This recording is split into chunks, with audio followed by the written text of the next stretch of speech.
Good evening, everyone, and welcome to our Decision 2021 St. Petersburg mayoral debate hosted by Spectrum Bay News 9 and the Tampa Bay Times. I'm Spectrum Bay News 9 anchor Holly Gregory. And I'm Tampa Bay Times political editor Steve Contorno. We'll be the moderators tonight. And Holly, it was just a few months ago that we were moderating a debate with 8 candidates virtually. Yes, and it is so good to be down to 2 candidates now and in person. So let's welcome them to our studio now and have a good debate tonight in person. We'll say hello to our candidates tonight, Robert Blackman and Ken Welch. And over the next hour, they will be answering questions as to why they deserve your vote to become the next mayor of St. Petersburg. And those questions will include ones sent to us from our viewers, both by email and by video. Let's quickly go over the ground rules for tonight. Each candidate gets 1 minute for opening statements and 1 minute for closings. Both candidates will have either 15 seconds, 30 seconds, or 1 minute to answer questions throughout the debate. Holly and I will let you know how much time you have. There is a timer in front of you that will count you down, and red means time is up. Candidates will have 30 seconds for rebuttal if needed. We did have a coin toss beforehand, and the winner of the coin toss will be the first to give their opening statement, which was Mr. Ken Welch. So, Mr. Welch, go right ahead. You have a minute for your opening. Thank you. Good evening, Holly, Steve, Robert. Good to see you again. My name's Ken Welch, and I am excited to be running for mayor of St. Petersburg. I'm a third-generation resident of St. Petersburg, grew up here, attended the Lakewood High School, went on to USF St. Pete, and Florida A&M. And then I came back home. Married my wife, who I married despite the fact she's a Gibbs Gladiator, and we went on to raise 2 children. I'm excited about what's happening in our community, but I want to make sure that the growth that we're seeing in St. Pete is actually progress for every part of our community. I bring a track record of accomplishments, of working with people all across our community to move our community forward. I've worked in the corporate sector, I've worked in family businesses, and I've worked as a county commissioner and a representative of the Florida Association of Counties. I'm looking forward to our conversation tonight. Thank you for having us. Thank you, Mr. Welch. And now, Mr. Blackman, your turn for your opening statement. You have 1 minute. Go ahead. Thank you very much. Happy to be here. Robert Blackman, St. Pete native and current city council member. The decision for mayor is a big one, but it boils down to one issue: ideas. Who's got them and who doesn't? Tonight, I plan on presenting my ideas for Tropicana Fields redevelopment, affordable housing, the environment, infrastructure, true economic growth for Midtown, and keeping our public waterfront public. My opponent in his opening and throughout the night will tell you tales of driving for Uber, growing up in his grandpa's woodyard, the county commission is in endorsements. All of these are great stories, but they have one thing in common: they're all focused on the past. We need to have a better future, and we need to look at who has the ideas to bring our city forward for everybody. My campaign theme is St. Pete for All, and I plan to spell this out for you because in St. Petersburg, I believe in our past, but I do believe that the best is yet to come. Thank you. All right, thank you both for those opening statements. That brings us to our questions now. And leading into this first question, we want to give you a scenario that we have unfortunately seen time and again in cities across the country. And this is a scenario that if it did happen in St. Petersburg, we would want to know how you as the mayor would immediately respond and react to it. Steve? Yeah, here's that scenario. It's 4 p.m. on a Tuesday. A white police officer just shot an unarmed black teenager. Footage of the police response is going viral. An activist group is calling for the immediate arrest of the officer and for the body cam footage to be released. National television stations begin to cover the shooting. How do you respond? You each will have 1 minute for this question. Mr. Welch, we will start with you. I would respond the same way that I watched my father respond as a city councilman. I would be out in the community that knows me, a community that I've worked in, a community that I responded to this summer when there were shootings by calling the community together. I did that this summer in response to 13 shootings, and we had 2 youth summits to talk directly to the citizens about what was happening. I'd also talk directly to the city council members, to leaders in the community, and of course to Chief Holloway. I will be visible on the scene, and I won't be a stranger to the community. And we'll talk about how we move forward, how we press for justice, as I've done this year and in prior years, in exactly that same scenario. Thank you, Mr. Welch. Mr. Blackman, you have 1 minute. Well, thank you very much. First and foremost, I'd get down to the scene immediately and I'd debrief with the police chief, just as I've done as a city council member, and I've dealt with these situations on the council. But I think the lead was really buried in that question, which is there was a murder, and the murder was committed, and we need to find more details about that and how to prevent any more injustices from happening. We need to get facts, and we need to make sure that we keep the situation calm. We don't know if it was justified or not, but we need to make sure that cooler heads prevail until we can get the situation taken care of. We need to also make sure that we give people opportunities so that nobody is having to get into these situations in the first place. I fully believe in our police force, and I've worked with our police force closely as a council member, but I want to make sure that we have opportunities to prevent any life from being lost. And again, I will always be present in our communities as I have been as a council member and as a private citizen. We're going to continue on this topic now of public safety. On to the next question. St. Petersburg has seen 28 homicides so far this year. What do you think should be done to curb this violence? And we'll start off with you, Mr. Blackman. You have 1 minute. What should be done here? So basically, economic opportunity is what it all boils down to. In the short term, we need more policing. We need officers on the street in neighborhoods, because if you've taken that decision and that choice to take a life, it's too late for you.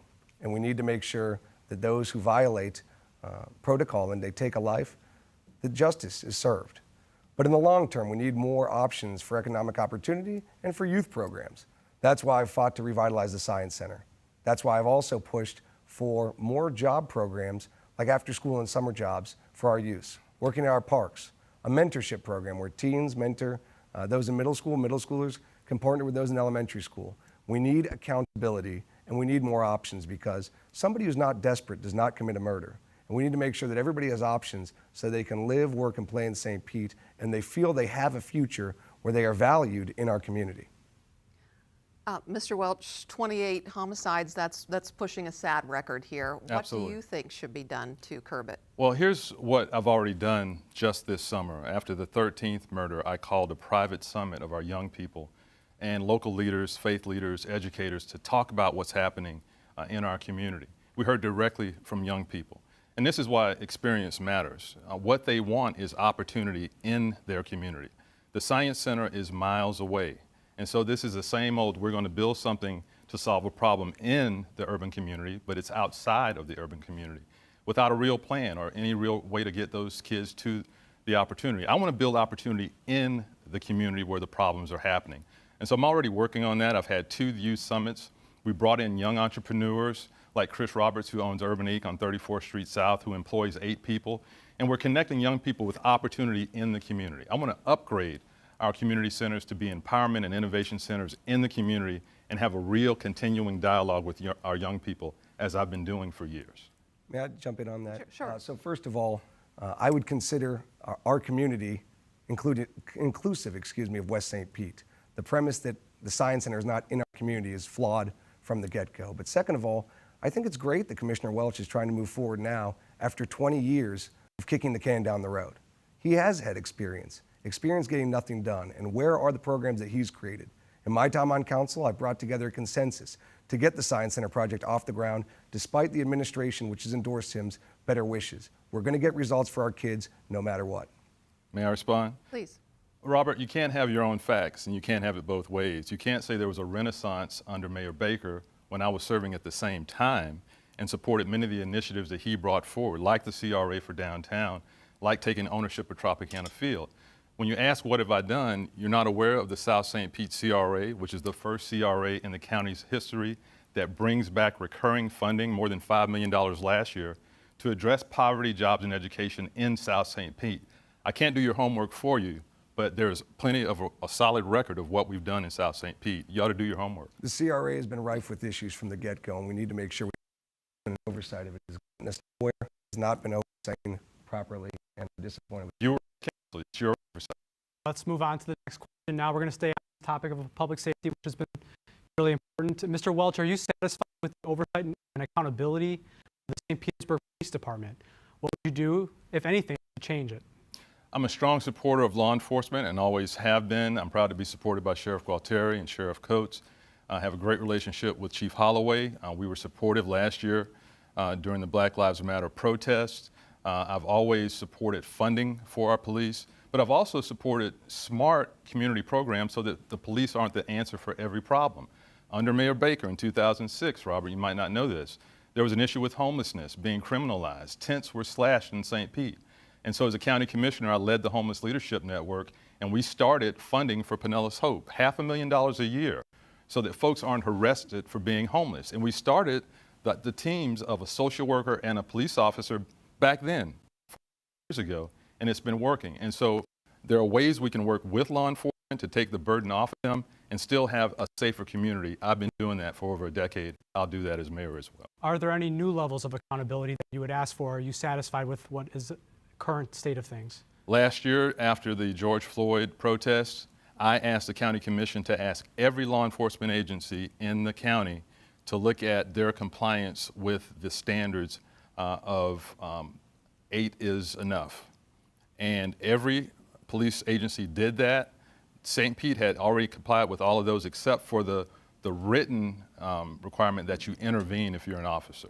Body cameras as well is something that I supported, and both the sheriff and the city of St. Pete now are moving forward with body cameras. I think those are big steps. Thank you. Mr. Blackman, same question to you, 1 minute. Well, I absolutely think our police force is the best in the nation, and we have to look at the diversity we have. We have a black police chief, many Hispanic members of our force, and also a lot of women members, and we've promoted well above our quotas. But I want to go back to what my opponent just said. There we go again, talking about endorsements 15, 16 years ago. None of this has to do with the St. Pete of today.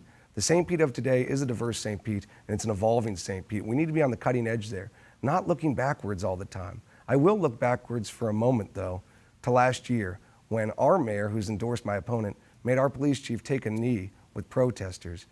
To make an African-American man take a knee against his will was wrong. And that's why I'm fighting for a more inclusive city, a St. Pete for all. When our police force is doing the best job they can under adverse circumstances, we need to represent them and applaud their works, not make them bow down when they've done nothing wrong. May I? Please. Robert, that is just condescending. Chief Holloway would not have taken a knee if he didn't want to. He's a man, and he made that decision. The other thing is you just keep saying things that are false. You know, facts are stubborn things, Robert. The endorsement from Sheriff Gualtieri was this year, not 16 years ago. It's this year. Facts matter. Let's move on now to our first viewer question of the evening. This one is submitted to us by CJ Brewer, and here's the question that he has for you tonight. He says, drug dealing by juveniles in the Child's Park area is prolific. Violence has risen. How can we mitigate drug sales and violence that are currently and historically ravaging the South Side? Can there be initiatives to hold landlords accountable for drug houses? You'll both have 30 seconds to answer this question. Mr. Blackman, we'll pose it to you first. So I'm going to, first of all, answer the second part of that. We certainly can hold landlords accountable. That we just actually last week on council made a move to be stricter on our codes. But basically, we need to make sure we have policing in neighborhoods. Like I said, you need to have a presence. You need to have community policing. That's why I fought to raise our force to 600 sworn officers this year. Because when I lived in Midtown St. Pete, at 17th Street and 13th Avenue, my neighbors constantly asked, why aren't the police here? Don't they care about us? I want to make sure that everybody has a safe neighborhood to go home to. And Mr. Welch, now the viewer's question to you, 30 seconds. 30 seconds is not enough time to adequately address this question, but I've worked with young people for years. I've visited the jail and the JDC and talked to young people who are in the system. What they consistently say is they did not see a link to the opportunity. They also say they got caught up in the life. They believe the hype, the videos, some of the rap songs that let them think they could get away with this. We need opportunities in the community. We also need consequences, and it has to be accountability from all, including the young people, the families, and law enforcement as well. Affordable housing is top of mind for many voters. You both know that. We have another viewer question on that topic. This one comes to us from Dan Rodriguez. Housing costs, both purchases and rentals, have grown in the Tampa Bay region in an unprecedented manner over the last 5 years, outpacing metros like Miami, Phoenix, and Las Vegas, despite lower income levels here. What are the 3 things that you can do as mayor, both with and without city council, to help buffer these trends? Please be specific. So we're going to give you each 1 minute to respond, starting with Mr. Welch. Do you have 3 solutions for Dan?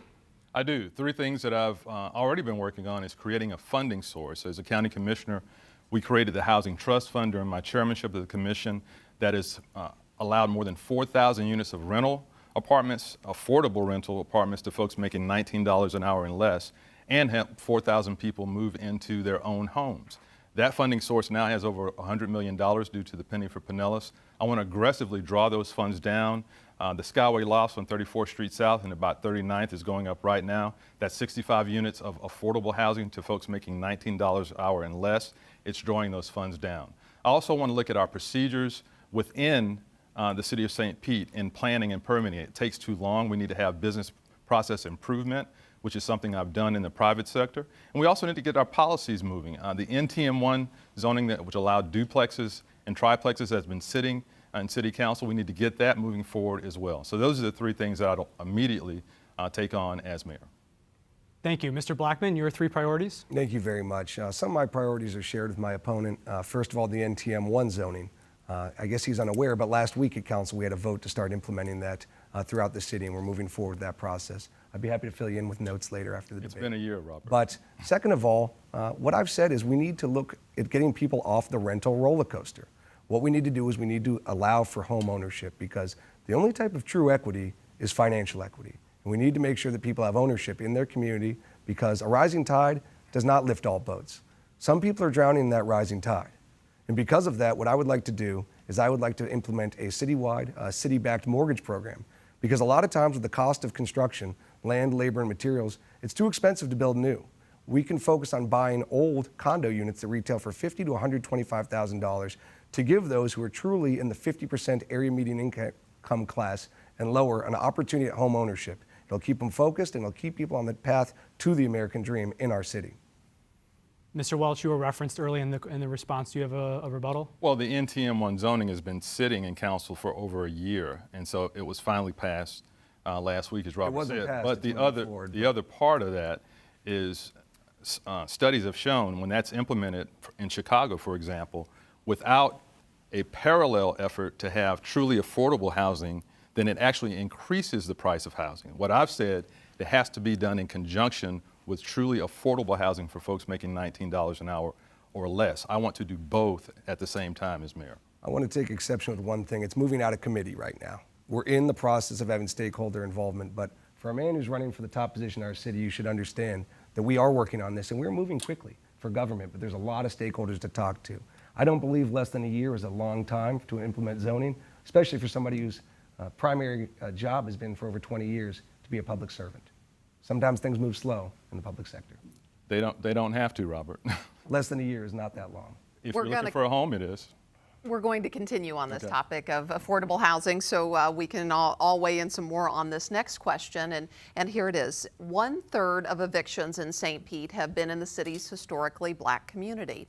At a recent news conference highlighting housing needs, the founder of the St. Pete Tenants Union said, quote, "City leaders created a playground for the rich while telling working class residents to move to places like Pasco County for more affordable housing." So is he right about that? And Mr. Blackman, we'll start off with you. You'll have 1 minute. Well, first of all, we're trying to solve these problems right now. Like I just said, we haven't been nimble when it comes to affordable housing. I've pushed to get this program moving forward from a council member perspective. It fell on deaf ears in administration. The mayor was not willing to implement anything close to a city-backed mortgage program, which would save the taxpayers money, because every dollar that enters the affordable housing program would never leave the affordable housing program.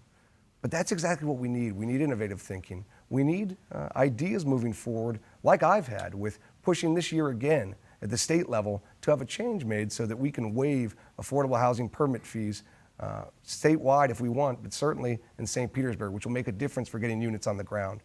But I've been fighting my entire council career for affordable housing, and also from the private sector. And that's what we need to do, is we need somebody who's working towards these ideas.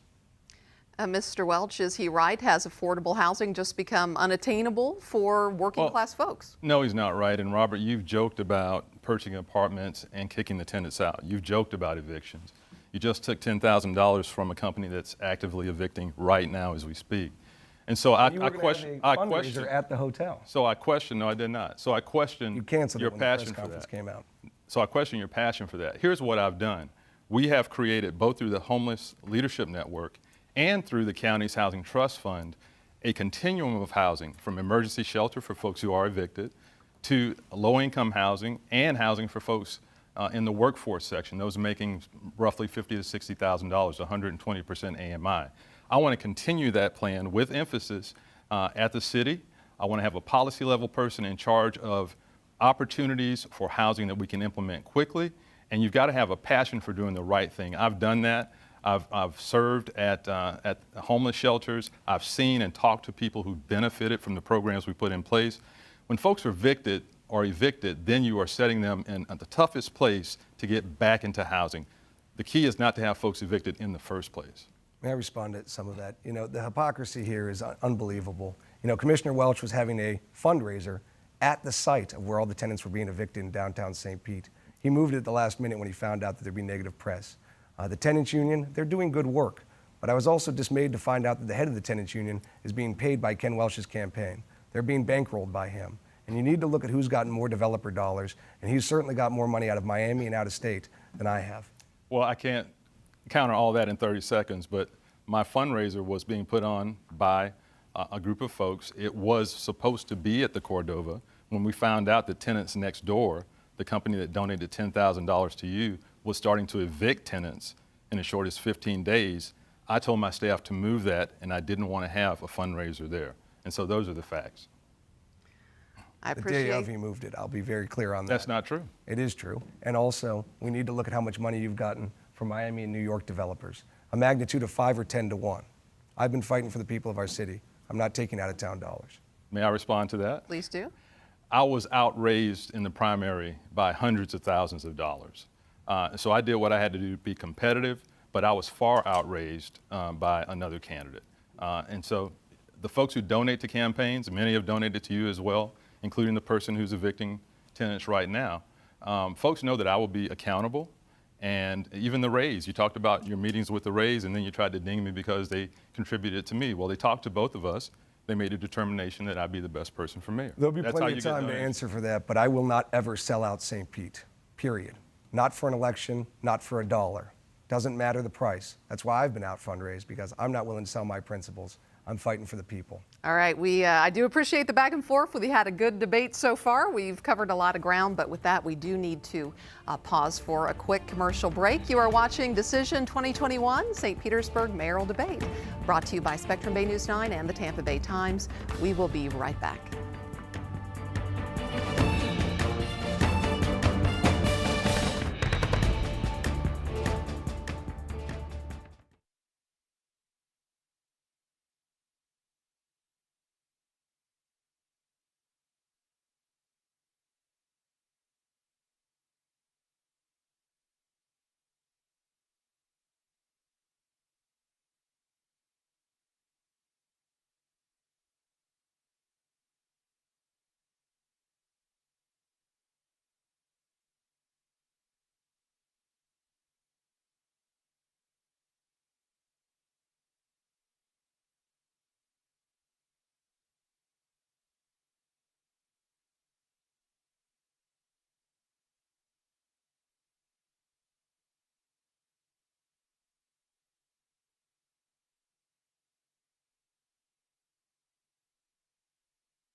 Welcome back. Our St. Petersburg mayoral debate continues. Our next question to the candidates, Robert Blackman and Ken Welch, comes from a former candidate for Pinellas County School Board, Corey Givens Jr.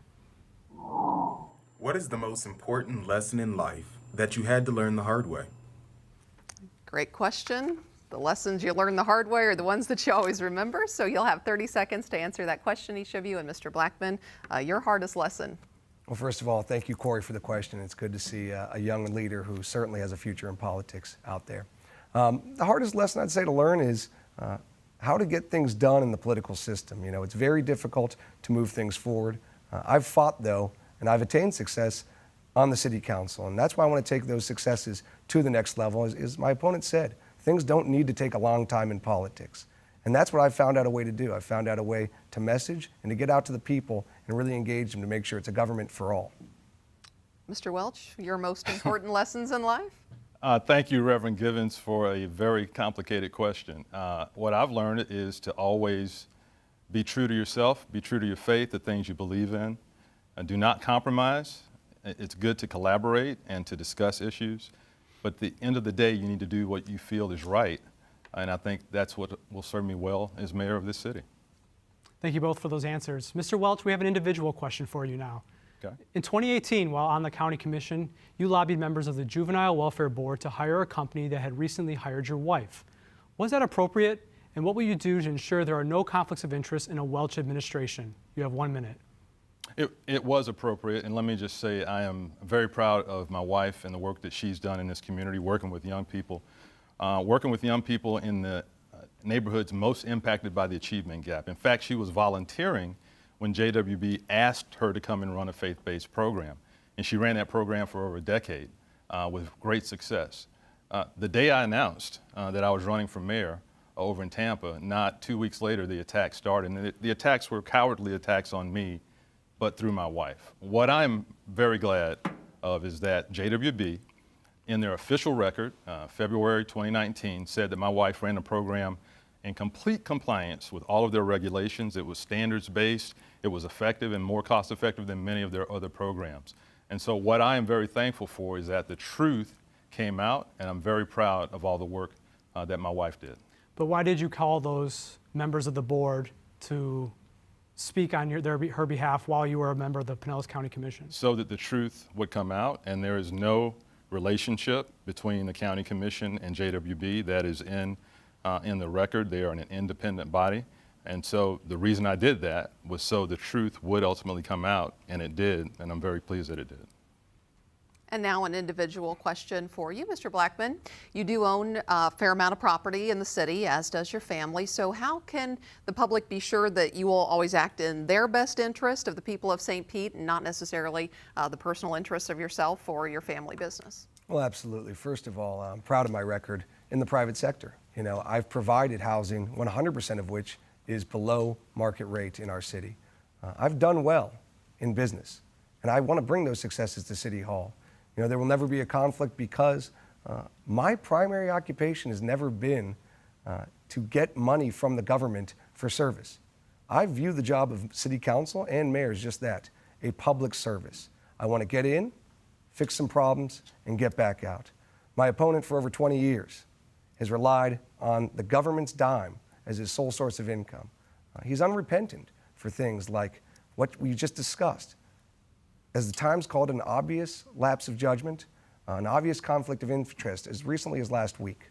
We need people who are going to lead with a clear conscience and a clear heart and whose motivations are in the right place.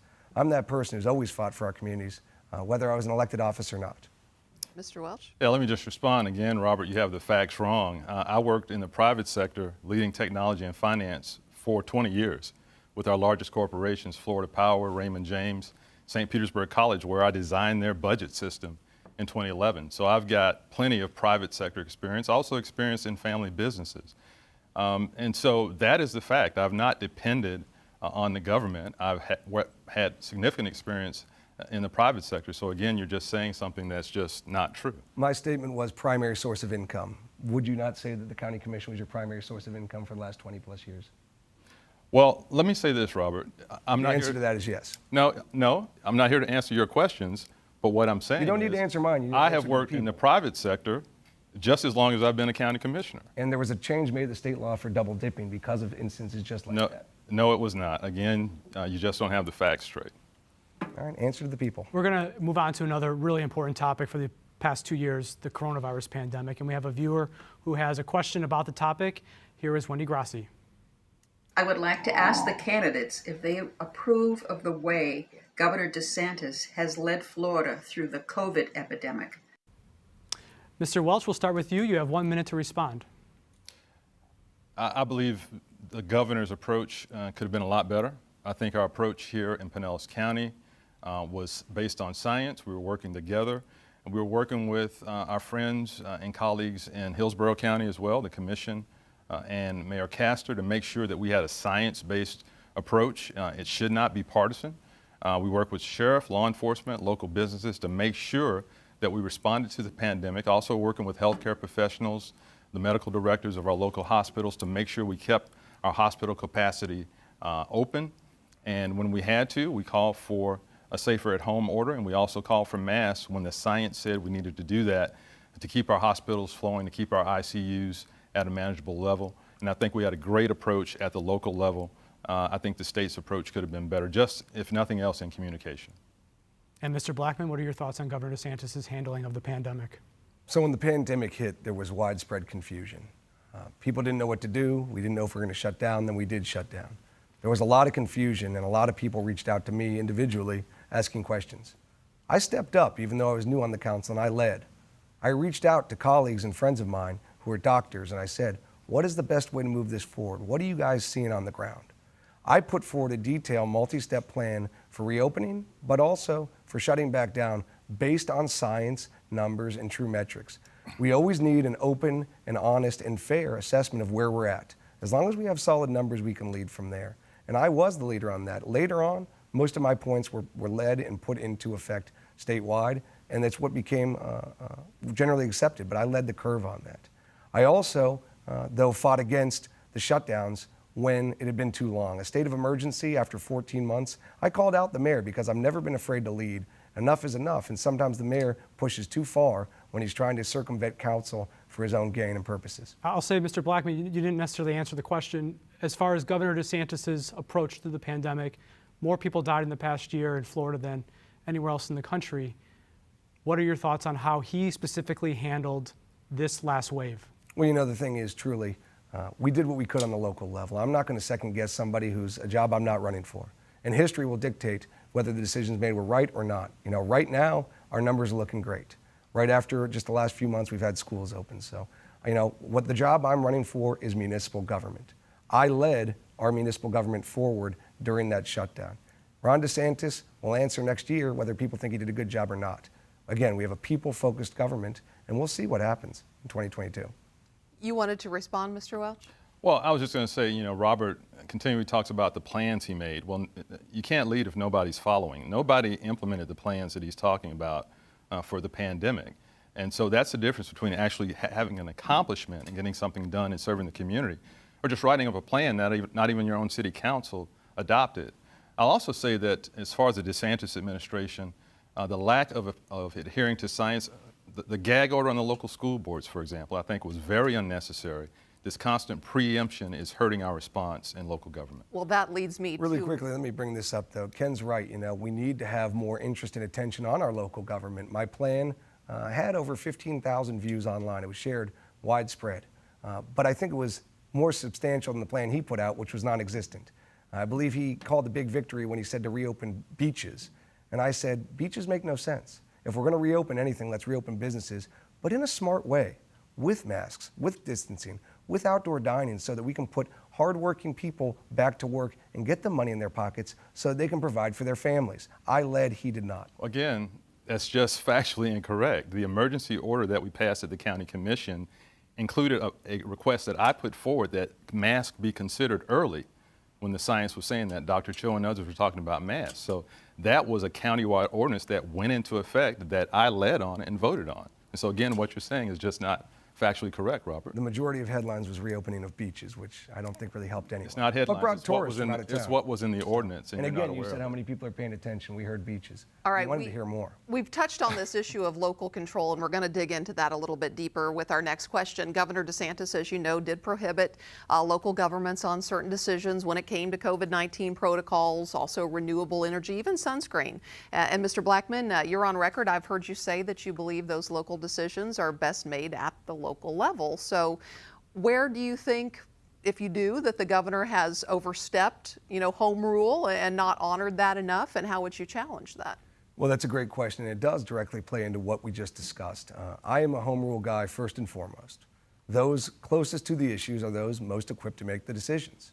That's why I've run for municipal government, because I don't want to get involved in a partisan snare. I want to make decisions based on facts, based on data, and based on being on the street, listening to people, what their needs are, and how to help their lives and move them forward. That being said, I do make exceptions sometimes to the rule of thumb for being for home rule. As I said, Mayor Kreisman had held out a state of emergency for 14 months. And the same time that he was saying that we still needed a state of emergency, he was at a Winn-Dixie cutting a ribbon. He was having our second state of emergency Grand Prix and our first state of emergency powerboat race. There's nothing inherently wrong with these. These are outdoor activities, but When the council can meet and make decisions, we need to stop state of emergencies that benefit a strong mayor. That's why I fought against them, and sometimes you need some help from those in Tallahassee, and it's good to have friends, I'll tell you that much. Where do you see that the governor has gone too far on, violating home rule perhaps, and how would you challenge it, Mr. Welch? Well, we lived it, and I challenged this notion that you can't be bipartisan and follow science. That's what we did in Pinellas County, working with the sheriff, working with the health departments, working with the medical directors from our hospitals, from the EMS community, who were telling us the emergency rooms were backing up because of COVID and COVID-related cases. And so home rule, a great example is the school boards. When you send thousands of young people who at that point could not be vaccinated back into crowded schools, we knew a spike was coming, and that's exactly what happened. Pinellas County should not be regulated like Gadsden County, a very small county. That's why local rule makes sense. And I think the governor made a big error in restricting and then threatening local school boards. That's just one example. Preemption always comes up in the legislature, even preempting local fertilizer ordinances, for example, which kept us away from red tide for a long time here in Pinellas County, and I helped lead on that. And so Tallahassee politicians need to be concerned about state government, let local leaders worry about local government. Thank you for those answers. We're going to take a quick break. You're watching Decision 2021, the St. Petersburg mayoral debate. We'll be right back.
Welcome back, everyone, to debate night in St. Petersburg. We're in our third and final portion now of our debate with our candidates, both born and raised here in the city that they now wish to lead. So it's time now for a few more questions for the candidates. We're going to do that first, and then we're going to get into our lightning round. So that'll be in just a moment. But we'll start off this segment with our question that tackles climate change. Last year, the city voted to open the door to more development in flood-prone areas. Can we build smartly to mitigate the risks, or does the city need to step in and halt new construction in areas that do tend to be prone to sea level rise? And you'll both have a minute for this, and we'll start with you, Mr. Welch. Go ahead. Well, St. Petersburg and Pinellas County will be the prototypes for how we adapt to the realities of sea level rise on the west coast of Florida. I'm honored to be supported by Commissioner Janet Long, who led the creation of a Tampa Bay Compact based on what Miami-Dade has done. You know, with 40% of St. Pete now in a coastal high hazard area, we have to use technology. We have to decide where we want to build, where we won't build, and then where we want to incentivize new growth. We can set the prototype for how you adapt, how you continue to grow in a smart way, in a sustainable way. And some of that will be in the coastal high hazard, but it has to be very strategic. There has to be the infrastructure to support it. And we have to look at where we'll build for 50 years going forward, and also build sea level rise projections into our capital improvement program. It needs to be integrated. And so we have to be intentional about sustainability and resiliency and how we adapt to a climate that is changing before our eyes. And Mr. Blackman, same question to you. Can we develop smartly, or are certain areas, should those just be halted right now? 1 minute. Well, thank you very much. You know, we just saw in my opponent's answer another name drop of an endorsement. You can go on my website and see my endorsements, but the most important and pertinent endorsement to this topic is my own record. I'm the one who led the charge on council to make sure we allowed development in the high hazard areas. That's because it was smart growth, and that's exactly what we need. You know, there was mandates within that agreement that anybody who builds will have to build storm hardened. You'll have to raise far above regular requirements for the start of living areas. You have to put in impact windows, roof tie downs, and you also have to put money into a fund to create storm shelters. I'm proud of that record, but also I did it because it was in the best interest of all of our communities.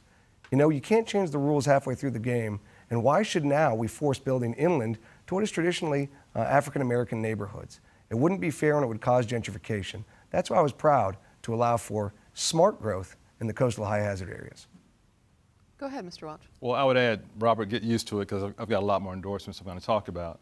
But look, we can't just allow more density or any density in the coastal high hazard area without actually implementing the infrastructure plan we have in place to deal with the growth we're already seeing. So the Integrated Water Resources Master Plan, which is more than $2.4 billion to fix our sewers and our plants, has to be implemented and expedited. And we have to try to draw down federal dollars as well to offset those infrastructure costs. To be very clear, though, there are strict regulations in place that were put forward as part of the coastal high hazard changes.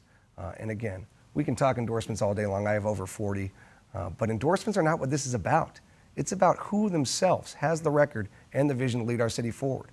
I believe in the value and strength of our neighborhoods, every neighborhood, and affordable housing should not be a NIMBY issue where it's pushed to certain neighborhoods only and we protect the chosen few. Everyone deserves a home in St. Petersburg, and I fought on council to protect that. Thank you both for those answers. Let's go to another viewer question. This one from Georgia Earp. Some artists, most notably Stephen Kenny, have moved from St. Petersburg this year due to the blind growth and the loss of artistic vibe, which has attracted many artists and others to the city. Moreover, a number of historic and iconic landmarks have been demolished for growth. How does each candidate plan to preserve the history and charm of St. Petersburg? Thank you for that question. Good question. Yeah. Mr. Blackman, 30 seconds to you. Has St. Pete lost its charm? And if not, what would you do to preserve it and keep its history? Well, first of all, thank you, Ms. Earp, for that question. St. Pete has not lost its charm, but we're on our way if we aren't strategic about our movements moving forward. I have been awarded by St. Pete Preservation their top award for preserving a historic building in downtown St. Petersburg. I also fought to get Preserve the Burg a headquarters, the old historic bait shop on the pier. The mayor tore that down over petty politics and differences. We don't need more of that. We need to preserve our landmarks and make sure that artists have a place here because art, dollar for dollar, benefits our city. We need to make sure we invest in our artists and those who make St. Pete the special enclave that it is. Thank you, Mr. Blackman. Cutting it close there. Mr. Welch, 30 seconds to you. How do you plan to preserve St. Pete's history and charm? Thank you for a great question. I spent some time yesterday at a coffee shop with Preserve the Burg talking about historic preservation and how we find a balance between saving those iconic structures and allowing growth. What I'm really concerned about is preserving the ability for the folks who make our city work, their ability to be able to continue to stay here. And that's why affordable housing is important for everyone, whether they're artists or folks that work in our schools or in our health care centers. We need to be intentional about getting affordable housing on the ground. That benefits everyone, including artists. Thank you. This came up earlier, but you both have taken significant contributions from developers. So why should voters trust that you will act in their best interest? Without rehashing who's gotten more or what, but Mr. Blackman, how can the public trust you on this? 30 seconds. People have bought into my vision for the city. I'm never going to sell out to any special interest, and that's why, again, if you look at the numbers, my opponent has raised twice as much money as me. Who raises the most money is not a metric. It's who gets the most votes and who cares the most about the people, who has the most ideas. I've been frugal with a dollar, so I don't need as much money to come into my campaign because I'm fiscally prudent. I'll bring that leadership to City Hall. Again, look at the finance reports. There's some mind-blowing numbers on my opponent's side. It's not right. Follow the money. Mr. Welch, you have 30 seconds to answer the same question. Robert, I don't think anybody believes that you wouldn't have taken the donations, for example, from the Rays if they contributed to you. So let's just be real about that. I've served for 5 terms on the county commission. Folks can look at my track record of doing the right thing. I don't make the rules up. I would love for everyone to be given $50 and go out and give your message and compete. Those aren't the rules. I was outraised in the primary, and I worked hard to raise the money to get our message out. And I believe that's why we connected with the voters, and that's why we came in first in the primary, and why I'm endorsed by 5 sitting members of the City Council who work with you every day. Mr. Blackman, you want to respond to that? No, just more endorsement talk. Same old. Endorsement and big money. This is not what politics is about. I ran for office in the first place because I wanted leadership, citizen-based leadership. Get in, get out, do the job, be done with it. For over 20 years, my opponent has had these options. And yeah, he's had a lot of people scratch his back, and he's going to have to scratch them back when he's in office. I am bound to nobody except for the citizens. That's what politics should be about at its purest form. We have a chance to win this. We don't need a 20-year runway to get office, and we don't need $1 million to do it. Again, Robert, you make these assertions of somebody scratching my back, you know, that's crazy. You've run for 3 offices in the last 5 years. You run for 2 different city council seats. Now you're running for mayor. You haven't even completed half a term of city council. So it looks like you're the one who's looking for a career in politics. You've run for as many offices as I have. He makes a great point. He announced he was running for mayor in March of 2018. I was not elected to council until November of 2019. This is a calculated move by a career politician looking to jump up the ladder after he's already achieved a pension at one office. We don't need more of the same. We need progress. We need leadership. We need real results. I can achieve them. Well, I don't apologize for doing the job folks elected me to do. I served the terms that folks elected me to serve.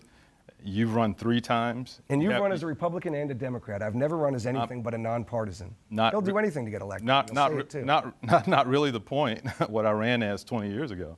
But you've ran for 3 offices in the last... And you've been running for 24 years. Can I complete it? Can I complete? I mean, I hope I get some time back. You can certainly complete a 20-year term. Well, can I get some more time? 30 seconds for rebuttal, then we have to move on. Robert, you've run for 3 different offices in the last 5 years, more offices than I've run for my entire career. And you also have a history of making crazy comments. The year before you ran for city council, you made a joke about sexual assault on your social media feed. That is, I must stop you. That is patently wrong. You know, this is coming from the same man who was the sole vote against the gay marketing program. The same man who said he was confused on whether the transgendered community would use a bathroom. Would they disrupt an office? And the same man who said blacks are pawns of the Democratic Party. That is not an inclusive, tolerant St. Pete. I have always fought for inclusivity and tolerance while in elected office. This man is run on a strict Republican platform and a progressive Democrat. Who is he? And who is he today? And why is he hiding his true identity? It's a chameleon. If I can have an uninterrupted block of time to respond. You speak. You have sent out 2 different mailers, one saying you're progressive, one saying that you're conservative. You've done that this year, and you did it in the last race. Robert, you did make a joke about a candidate being within grabbing distance a year before you ran for city council. Is that not your social media post? That was obviously a joke, and there's a big distinction to be made. And by the way, I've apologized for my social media post over 10 years ago when I was 17 to 22. But Commissioner Welch has never apologized for voting against, while in office, the transgender community, the LGBTQIA+ community. He has been the sole vote against the gay marketing program. He also voted against the transgender community and said they would disrupt an office, their sheer presence, and also that they would not know where to go to the bathroom. This is wrong and it's disgusting. This is the same man who, when running as a Republican for the school board, said that the black community are nothing but pawns of the Democratic Party. I think we've covered this ground. Well, no, I can't let a new round of falsehoods go out without responding. You have the final word because Mr. Blackman, you've So on the issue of blacks being the pawns, Google Whitley Logan. Black Democrats were outraged that he was denied leadership. That's what that comment was about. And again, the year before you ran for city council, you made a joke about sexual assault. No one jokes about sexual assault. It makes you unqualified to lead a city or even sit on city council. We have to move on. Thank you for that. Let's get, though, to the lightning round portion of this debate now. Each candidate will just get 15 seconds to answer each question. We've talked a lot about the raise over the last several weeks. As you know, your positions are well defined on that. So we talked about it in our first debate and at various forums. We're going to just get to these questions quickly. Mr. Welch, do you think that the raise will be here in St. Pete after 2027? 15 seconds, basically, yes or no? I do. It's a matter of collaboration. I've already talked to the raise, obviously, city council members, candidates, as well as the county commissioners. We have a chance to have a last at bat, and I believe we will be successful.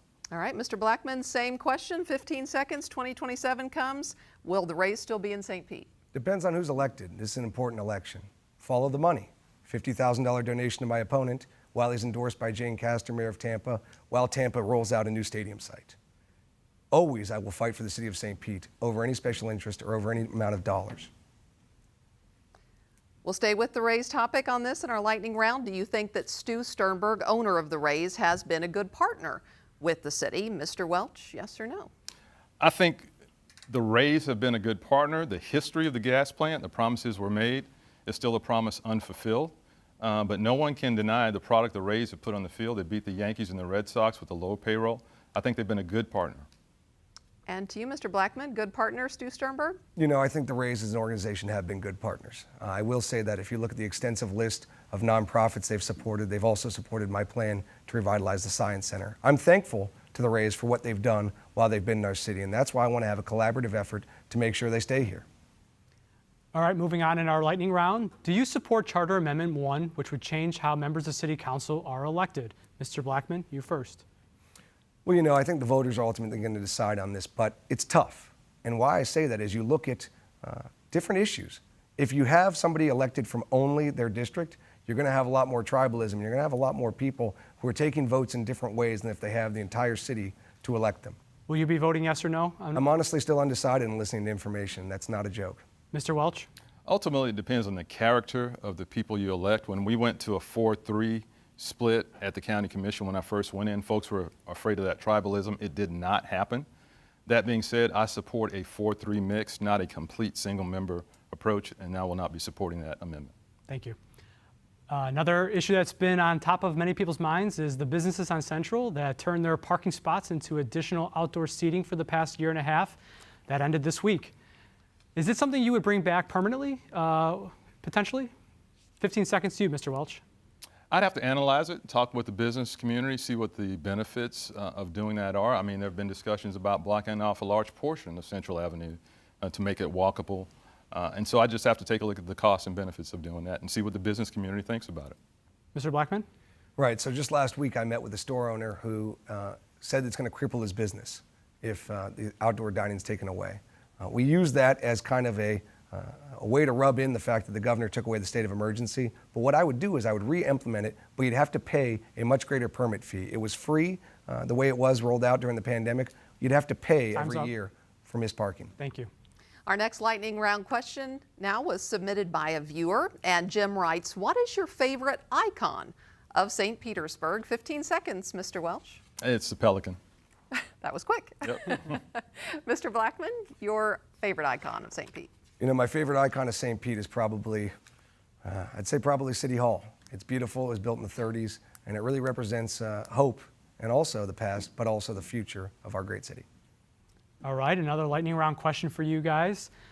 Those electric scooters that you can rent, good or bad for St. Pete? Mr. Blackman, our millennial on the panel, what do you think? Okay, to be clear, I've never ridden one of those scooters. I'm not as cool and hip as you think, but I'll say this. The scooters, they make us a lot of money, about $30,000 a month. We can use that income to put into things such as I said with a bike program for those who are at need to get transportation. So absolutely, if it's properly regulated, which I think it has been for the most part, still needs some tweaks. Mr. Welch, have you been on one? I ride a Harley, so no. I've worked in multimodal transportation on many boards. We need to have multimodal transportation options. My biggest concern with the scooters is just the interface with pedestrians and with traffic. I would just want to make sure that it's safe as possible, but we need multimodal options. I've never been on one either, full disclosure here. And with that, it is now time for our closing remarks. And Mr. Welch, since you went first with the openings, Mr. Blackman will get you started now with first to give your closing statement. You'll have 1 minute, so go right ahead. Thank you very much, and I appreciate everybody at home for tuning into this. You know, we have a critical juncture here. What happens with the Rays? What happens with our waterfront? What happens with affordable housing? And how do we keep the character of St. Pete special while also being inclusive? How do we provide more economic opportunity for South St. Pete? And how do we allow everyone to achieve the American dream? I said that in my opening, and I've addressed it throughout this debate. An hour is not enough to do it. But again, who has the ideas? I have them. I'm not going to rely on endorsements. I'm not going to rely on past records from 15 or 20 years ago. I'm going to rely on common sense. I'm going to rely on judgment. And I'm also going to rely on you, the people. I've always been accessible. I've always been out in neighborhoods. I've lived throughout the city. I've made every part of our city better. I'll continue to do that as your next mayor. I'm very thankful. I hope you'll support me. November 2nd is Election Day. And just remember, the best is yet to come for St. Petersburg. Let's look forward. Thank you. Thank you. And now, Mr. Welch, 1 minute for your closing, please. Thank you, and thank you all for viewing tonight. St. Pete's future is at stake, and it depends on leadership. I bring a track record of accomplishments, partnerships throughout our community. I'm glad that my endorsers look like our community. It's not a single party. It's folks from both parties, black, white, straight, LGBTQ, folks of faith, folks of no faith. That's what my team looks like, because that's what our city looks like. And if you look at my list of accomplishments on affordable housing, 4,000 units on the ground, on transportation, on infrastructure, that's the kind of leadership we need in St. Pete and City Hall. The choice is clear. The track record of accomplishments versus just plans that have never been implemented. You know, the folks who work with you are the best judges. And 5 sitting city council members have endorsed me, the current mayor, the former mayor, Bill Foster, 4 county commissioners, many other folks who we've worked with together to move our community forward. I ask for your vote on November 2nd or before. Go to kenwelch.com, and thank you for viewing tonight. We have taken up every second of our hour of debate tonight. Thank you so much to the candidates. On behalf of Spectrum Bay News 9 and the Tampa Bay Times, I want to thank Robert Blackman and Ken Welch, and for you watching tonight. Election Day, November 2nd, you can count on Spectrum Bay News 9 and the Tampa Bay Times.